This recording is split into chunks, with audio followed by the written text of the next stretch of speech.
Karil, nagsalita na patungkol sa umano'y pambabastos ni Janela Salvador kay Kim Chiu. Nagsalita na nga ang It's Showtime host na si Karil patungkol sa isyung pagpapahiya umano ni Janela Salvador kay Kim Chiu nang mag-request ito ng sample nang mag-guest ang kapamilya actress na si Janela sa It's Showtime kung saan host din si Kim Chiu. Sa naturang episode ng Kapamilya Noontime Show, si Janela ang isa sa guest at kasama ang Thai actor na si Win Metawin upang mag-promote ng kanilang movie na Under Parallel Skies. Pinromote din ni Janela ang kanyang concert at single na Head Tone. Dito nga ay hiniling ni Kim kay Janela na mag-sample ito sa bago nitong kanta. Hindi pa tapos magsalita si Kim, ngunit mabilis na ang naging sagot ni Janela kung saan aniya, "Medyo paos ako today, kayo na lang," malumanay na sagot ng actress. Sumagot si Kim na pakinggan na lang sa streaming platform ang single ni Janela.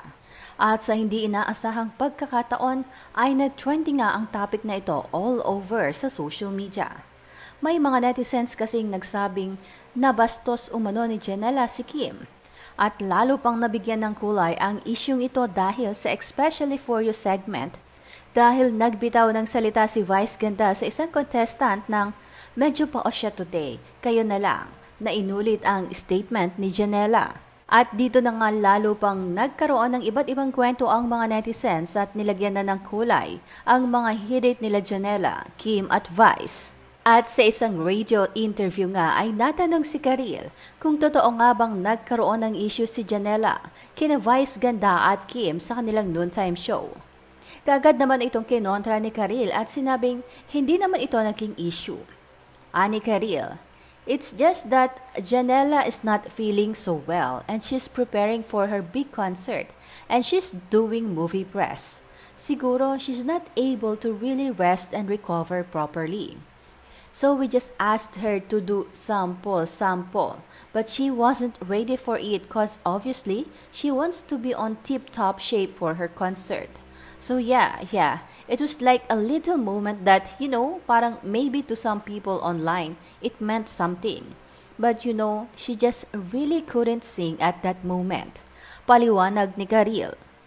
Ikinuwento rin ni Karil ang backstory ng "kayo na lang" remark ni Janela.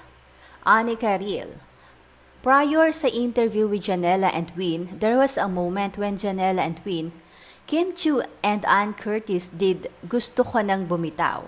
So Janela meant was, "You guys sing well like the voice ni Sherin and it was so high, going higher and higher. That's why Janela said, kayo na lang, kasi that's what she meant."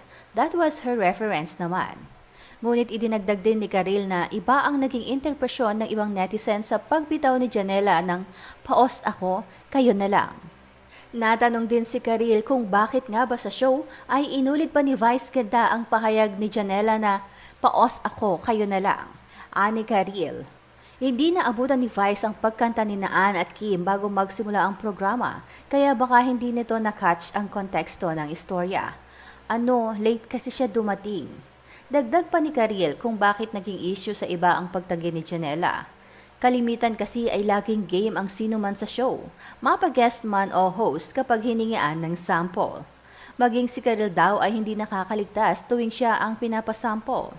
Paliwanag ng It's Showtime host, "Well, I guess kasi sa sample culture on our show, when people say do it, it's usually automatic." Kwento pa nga ng It's Showtime host ay nasa 100 splits na raw ang kanyang nagagawa sa tuwing pinapasample siya ng madlang people at ng kanyang mga co-hosts. Matatandaan namang nagpaliwanag na si Janela Salvador at aniya ay humingi na siya ng paumanhin for unintentionally offending someone. Ngunit si Kim naman ay nanatiling tahimik patungkol sa issue.